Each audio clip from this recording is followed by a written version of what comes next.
Welcome to a new episode of the FPL Secret.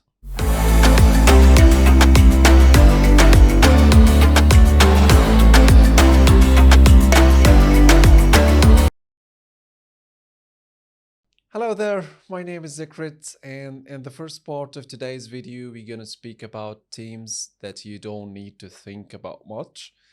Teams that I actually have excluded automatically from my drafts. Let's figure out why.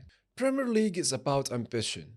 If you lack ambition in the way you're playing or on how much do you spend for quality, probably you'll end up in the championship. The teams I'm going to speak about right now are among those who are going to suffer to compete this season because the quality in the Premier League goes up and up every season. So I think it's going to be very difficult for them to compete this season. Let's start with Bournemouth. We saw last season that they really suffered in the first half of the season until they appoint the new manager Gary O'Neill. Things started to change after that, and it was ups and downs until they made it and succeeded to stay in the Premier League. Now that they have sacked O'Neill for unknown reasons and appointed a new Spanish manager, will they keep the level as it was in the final stages of last season? I'm not really sure. They have signed some players as Kluivert, Kirkus, and Hamid Traore, and they could sign more. But it's all about quality. They have some quality in this team, but it might not do the job this year. If we take a look at the fixtures here, we're gonna find out it's difficult already. It's like two decent games in the first 8. Wow, you'll be risking too much if you ended up with a Bournemouth player. For Wolves, it's somehow difficult to protect because they have a very good manager and there is some reasonable quality in the squad. They have lost Neves, Collins, Moutinho, and Quade. But still, there are some players like Saw, Kelman, Semedo, Nunes, Bodens, who else? Neto, Sarabia, Huang. You'd say it's a team that won't be in the regulation battle. But seriously, what did he do after last year? Any new signings? No. Just a lot of departures and good ones. So with this awful fixtures, I don't think you're gonna need a Wolves player at the start of the season. Not really. For Nottingham Forest, it's a stable team. They have been with the same manager for a long time, and the squad is almost the same, and they're planning for a new signings as well. We know that forced to spend much in the market. Elanga and Henderson from Man United could be their first signings. What I like about Forest is that they are very good when they play at home. But what I don't like is that they are very bad on the away games. Some people really consider Gibbs White as a cheap option on set pieces and also penalties. And some like the cheap forward Auni. He's really a good forward. And some may favor even Elanga at 5 million as a cheap option in the midfield if the transfer is completed, of course. I'm not against that, but with those fixtures, I don't really need a Wolves player in my draft. There are a lot of good options and with a better fixtures, definitely. And now let's move to the teams that some will avoid and others will consider it a one asset teams. And let's start with West Ham, or should we just say Bowen? West Ham was struggling most of the times last season, but by the end of the season they got better and they avoided regulation and also won the Conference League.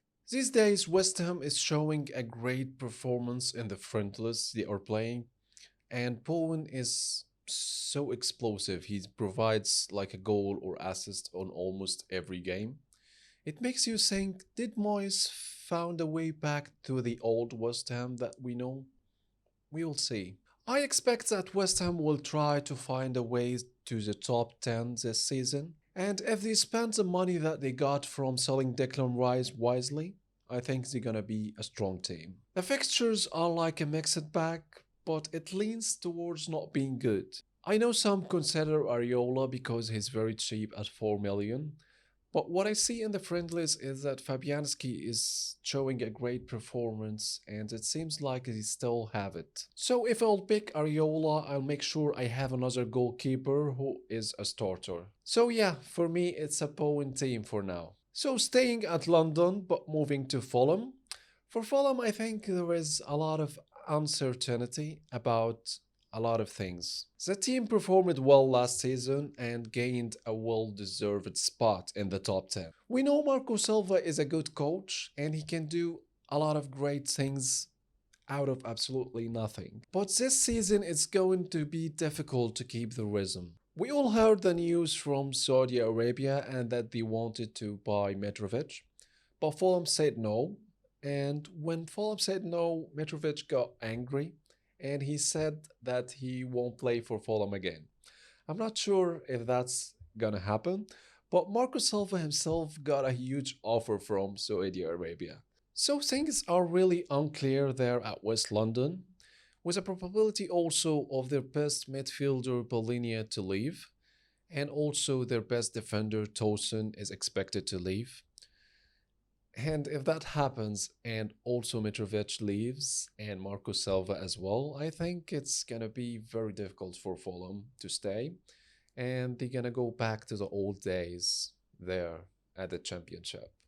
The fixtures are not bad at all, but it's hard to take a decisions with all these problems up in the air. I know some consider Leno for the save points, and the others are just waiting for Mitrovic to leave to get the successor penalty taker Andres Pereira, or even Vinicius, the attacker, the cheap attacker at 5 million, who's going to be Mitrovic's successor as well in the number 9 spot. Willian and Wilson are got options as well, but not for me. The only one I could consider from Fulham, I think it's going to be Vinicius, if I wanted a cheap attacker at any time. And that's of course if Mitrovic leaves. The next team is also a capital-based team, and that's going to be Crystal Palace. With Crystal Palace, we all consider Eze. We know from the moment that Roy Hodgson went back to the team that Eze became the main man at Crystal Palace. And he is always involved and with a return almost every game. He's 6.5 this year, so as a lot of midfielders, but still it's a good price. And with those fixtures, I don't think it's going to be a difficult decision to bring Eze into your team. Some would consider Johnston as a 4.5 goalkeeper, but from a defensive perspective, I don't expect Palace to keep much clean sheets in the first 8 games, and they're probably going to concede in maybe 5 of them. So for me, Johnston is a good choice, but only if you're planning to rotate him with another goalkeeper to get the best out of the fixtures. The last team that we will talk about today is Everton, and it's interesting for me because among all the teams that we spoke about today, Everton got the best fixtures. A lot of people expect that Sean Dyche will get better with Everton this season, with his new philosophy in coaching and the high pressure and keeping a lot of players in the midfield instead of the defense as he used to do with Burnley. I think that might be true, and I expect Everton to settle after the first 10 teams, so it's somewhere between 11 and 15. Me personally, I consider a defender from Everton, and that would be Tarkowski at 4.5 million, or even Jordan Pickford if I decided to rotate goalkeepers. When I heard that Calvert-Lewin is coming at 6 million, it was a very interesting news for me. But we know about Calvert-Lewin, we know it all, that he doesn't stay fit. Even in the preseason, I wanted to watch him, but he didn't stay fit. So Dwight McNeil at 5.5 million could be the other option. If you're looking for a good priced midfielder, I think McNeil could do the job. So that would be it for today, guys, about the teams that I've picked from the bottom half of the table. I hope that made you a bit decisive about your team. And until next time, then, see ya.